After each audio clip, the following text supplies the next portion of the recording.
Milícias no Rio. Esse é o tema da nossa análise de hoje.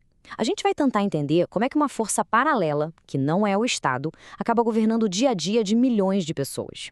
Pensa rápido. Quem controla a venda do botijão de gás na sua rua? E o sinal de internet? A segurança. A gente logo imagina empresas, o governo, certo? Pois é. Só que em muitas, mas muitas áreas do Rio, a resposta é bem diferente. E é por aí que a gente começa a ter uma ideia do tamanho do poder da milícia. Então, primeiro vamos deixar claro do que estamos falando. O que é uma milícia? Porque, olha, não é um bando de criminosos qualquer, não. A palavra-chave aqui é paraestatal. Sabe o que isso quer dizer? Que são grupos formados por gente do próprio Estado, policiais, bombeiros, agentes de segurança, que usam o conhecimento e o prestígio da farda para exercer um poder criminoso. Eles não só atuam num território, eles governam o território. Beleza, mas de onde vem o dinheiro para bancar tudo isso? É aí que a gente entra no primeiro grande pilar, a economia. A milícia transformou a nossa rotina, o nosso dia a dia, no seu principal produto. Olha só esse esquema. Ele mostra direitinho como roda gira. É um ciclo que se alimenta. Começa com a tal taxa de segurança, que, vamos ser sinceros, é extorsão. Com essa grana, eles passam a controlar outros serviços básicos, como o gás e a internet. E o lucro disso, por sua vez, financia o próximo passo, dominar o mercado imobiliário. Cada serviço abastece o outro, e no fim, a comunidade inteira fica refém. E aqui está a lista, quase um cardápio. Não é só a taxa de segurança. É o controle sobre o gás que se usa para cozinhar, a internet para trabalhar, a van para se locomover e até uma cobrança em cima da casa onde se mora. A milícia não lucra com uma atividade distante. Ela lucra com a própria existência das pessoas naquele lugar. Bom, com o domínio da grana e do território garantido, qual seria o próximo passo mais lógico? Transformar todo esse poder em poder político, claro. E como é que eles fazem isso? Com uma fórmula, quase uma receita de bolo.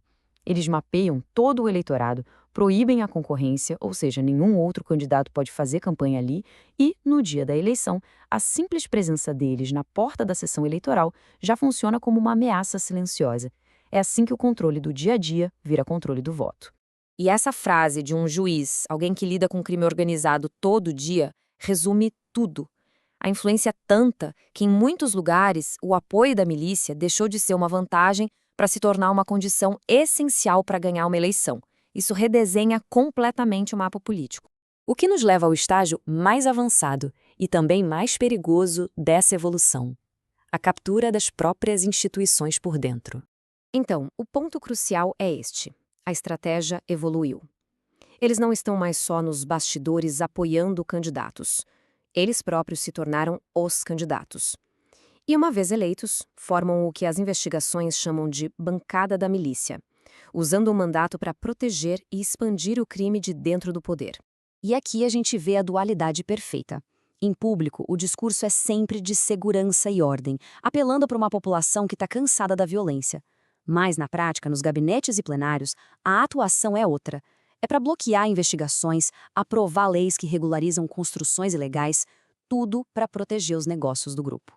Mas e o que acontece quando alguém decide enfrentar esse sistema de frente? Isso nos leva ao caso que expôs essa conexão de uma forma trágica e definitiva. A Marielle não foi morta por um motivo qualquer. Ela se tornou um obstáculo direto ao negócio mais lucrativo da milícia, a especulação imobiliária, a grilagem de terras. Ao defender o direito à moradia e fiscalizar essas ocupações ilegais, ela mexeu no bolso da organização criminosa. Vamos seguir a cronologia, que fica fácil de entender a ligação.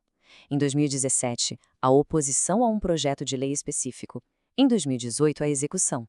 Anos de investigação levaram os executores e, finalmente, aos mandantes, um conselheiro do Tribunal de Contas e um deputado federal. A política e o crime sentadas lado a lado no banco dos réus. E essa declaração do ministro Alexandre de Moraes lá no julgamento do Supremo é a síntese perfeita. A investigação não mostrou uma aliança, mostrou uma identidade. Os políticos eram a milícia. O caso Marielle, por mais importante que seja, é um sintoma de um problema muito, muito maior. Uma ameaça que já se tornou parte do sistema no Rio de Janeiro. Parem um instante e olhem bem para este número: 57,5%. Mais da metade do território da cidade do Rio. Não estamos falando de umas áreas isoladas. Estamos falando de um poder que domina a maior parte do espaço urbano, afetando a vida de milhões e milhões de pessoas. E aqui está a chave para a gente entender por que a milícia é tão forte. Diferente do tráfico, que historicamente bate de frente com o Estado, a milícia opera dentro dele. Ela usa a farda, o mandato político, a informação privilegiada, toda a máquina pública vira ferramenta para o crime. É uma simbiose. Essa frase aqui resume a ideia central de toda essa análise.